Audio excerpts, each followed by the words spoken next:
It's a beautiful Saturday morning. I really want to work on this. Sometimes I have to be an adult. The family truckster is falling apart. It's got 186,000. We're about to 190,000 miles, and the passenger side tire is really bald. It has some camber issue. For some reason, it's wearing the tire unevenly. It's kind of cupped, and also I've got a pair of struts to throw on the van. So this is a 2006 Honda Odyssey. It works well. This video would work well for any of the third generation Honda Odysseys, 2005 through 2010. So I know a lot of y'all have them, so I'll go ahead and film the work on the van because maybe it'll help some of you out there. So if you like what you see, like and subscribe to this channel. I'm going to try to do more hot rod content, but first I have to fix my own stuff, because if I can't drive around, I can't build other stuff, right? Or if I take this to a shop, if I spend $1,000 to get everything shook out, then I won't have any money for the cool stuff. Alright, here's the tools that you'll use for the job. We've got a grease gun for the Zerk fittings on the sway bar end links. I used a 1/2 inch drive with a 22mm socket. Got an Allen wrench, forgot what size, sorry. We're going to use the impact wrench, or you can use a breaker bar. That's a 22mm, that gets the strut off. The magnet tray is awesome for everything. We've got the BFH, that's the big friendly hammer. 24mm, 17mm, now down to 3/8 inch drive. We've got 18mm, 12mm, and 15mm extension for that. Socket handle, small adjustable wrench, 18mm end wrench, 17mm end wrench, the magnet tool for picking up the things that you lose, then a small flathead screwdriver. I use a razor blade, and importantly, this penetrating oil. Yeah, here's the tire. I was talking about the outside's completely bald. We got some serious camber issue. I don't know why. We're going to put the van in the air with the jack. We're going to find out to see if we have any loose suspension components, steering, anything like that, because this is what I haul kids around in, so it's very important that it's done right. We'll fix any suspension or steering issues, throw some tires on it, and take it straight to the alignment shop. That's the plan. Here we go. Thanks for watching.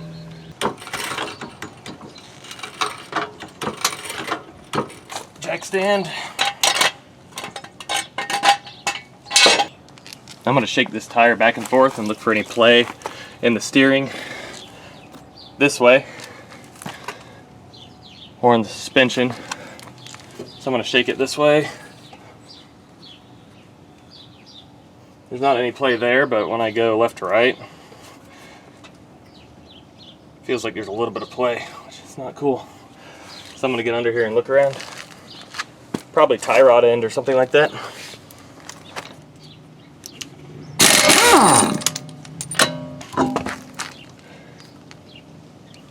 I'm going to hit things with penetrating lube.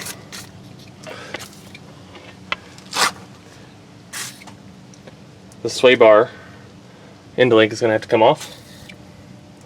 I think I have new ones in the kit with those as well. Don't remove the spring or you can die. Sounds good. Next thing for the struts, up here above the firewall in the engine compartment, there were 3 caps. I thought I was going to have to remove this cowl.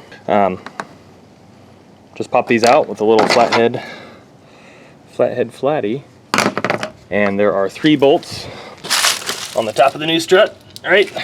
And luckily there are 3 holes here, so I should be able to stick a socket down there and focus on not dropping that nut in here, or else I will be taking this plastic cowl off and it looks annoying. Just a quick tip, I like to go around before I start, find which tool fits where. That's a 17mm on the top of the sway bar end link. There's an Allen that fits in here that might help get it loose. Then the socket for these main strut base bolts. It's going to be the same as the lug nuts. That's a 22mm. And then it looks like you'll need a pair of pliers, right here to undo this ABS or wheel speed sensor harness here. 12 millimeter here. On the top of the strut there will be 3 of these. 1, 2, 3, and that is going to be 15 millimeter. I put the Allen in here. The Allen is going to hit on the side of the strut and hopefully hold this bolt still as I try to crank it out of there with a 17 millimeter. Now this was pretty rusty, so getting this Allen in there was very tight, but I worked it in there slowly so I would make sure not to strip it so that I could have a good result like this.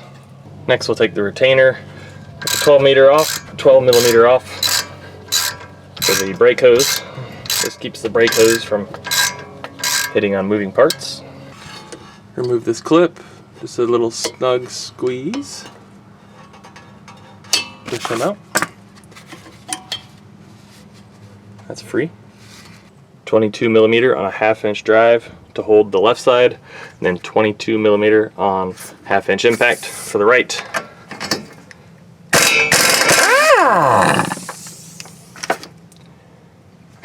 For free. And do the same thing again for the bottom. If you don't have an impact, of course, you can use a breaker bar and that'll work just fine. Now we'll move to the top. The bottom's completely taken apart, and I'm going to remove the 3 14 millimeter bolts from the top. I'm using an extension. Remember, don't drop the bolt down in here, because that. Make sure to have another jack stand handy, because when I take this bottom bolt that I've already got loose, I left it in to hold this lower suspension because it's going to flop down a little bit. So I'm putting another jack stand under this lower control arm here to catch it just in case. I don't want it falling too far. There's not much play in it, but I'd really not risk breaking anything that I have to fix. Here's a Riggs Garage quick tip for you. When you don't want to drop a nut down into the firewall of your vehicle,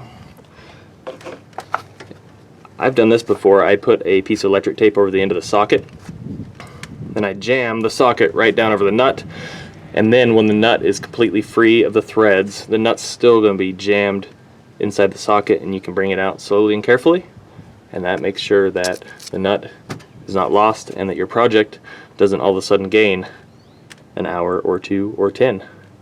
Alright, I just pulled this out. See, the nut is jammed in the end of the socket. Where I'm bolted in the top, where I'm bolted in the bottom. You can see that's all loose now. Make sure the brake line is clear. Use my hammer handle to push out this tie rod end link, which is holding on nicely.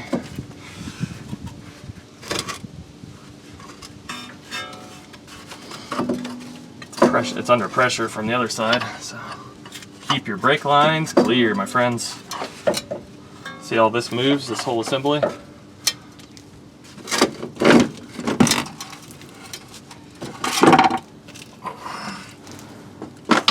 we go. Resting it on my arm. Pull it right out. Alright, there's the strut tower.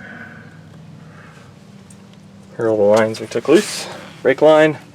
You can see that this whole assembly is free to play right now, sitting on the jack stand. Hey there, if this video is useful to you, please hit that like button below to help me with the YouTube algorithm, and subscribe to the Riggs Garage channel.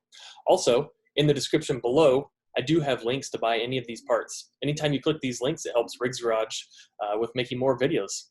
I appreciate it. Also note, this is a great time to replace your sway bar end links. They always wear out. And you can see this one has some play. Listen. That was the clunking in my front end.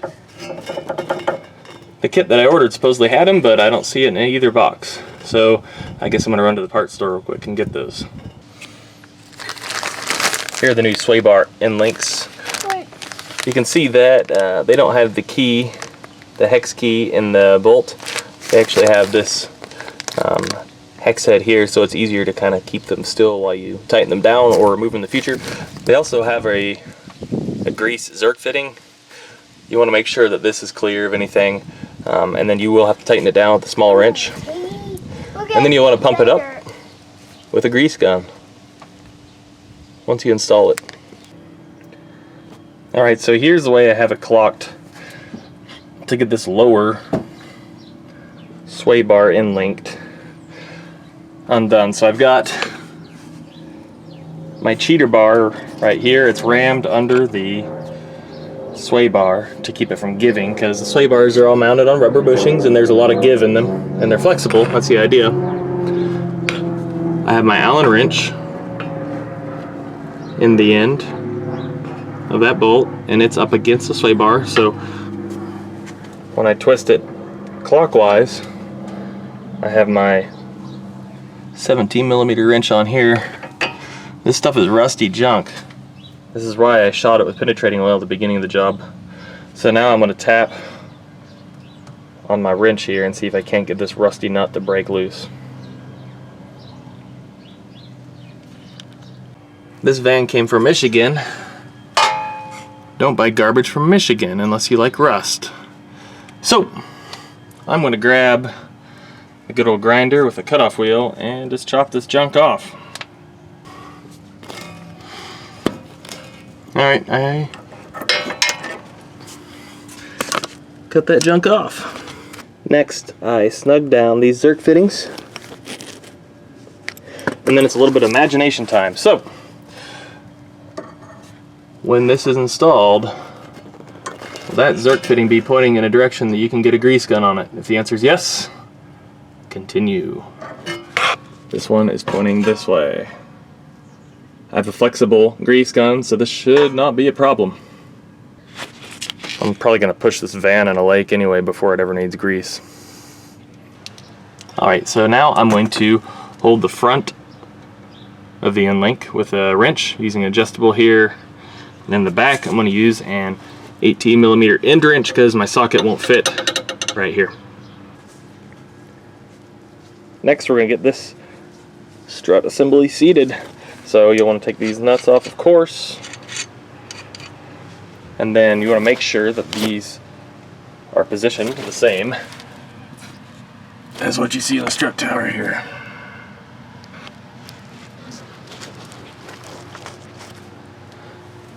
Make sure that your brake line is out of the way, and make sure that this sensor wire is also out of the way so you don't accidentally put it on the wrong side of the spindle here or something silly like that. It's never fun to have to undo everything and redo it.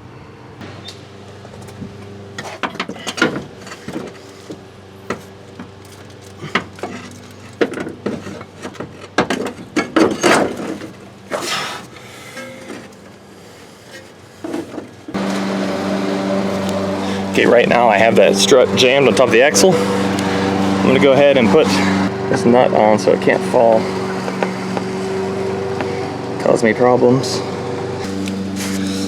I think I have it threaded, so I'm going to lift the car up a little bit more to give me more play in the suspension here.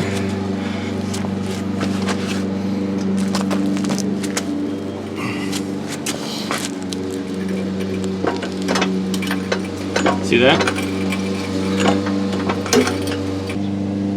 Alright, the top three are now torqued down really tight. Now I'm going to get the spindle aligned with the strut. So you'll notice that the strut, you can turn it like this. See that? Okay. And then the spindle here, this is all free to move as an assembly like this, okay? So you're just going to line this up and try to get both of these bolts slid in. They're going to slide from the back of the vehicle in, and the nut will be on the front. Yeah. Go. Alright, now's the time to put grease in these Zerk fittings before you have a tire on here and before everything's hooked up. So I'm just going to pump this up. You're going to see this is expanding, and we are probably full right now because this rubber grease jacket here is full. Okay, the van is back on the ground. I threw the back tire on the front so that we have good tread up front that's not eaten up.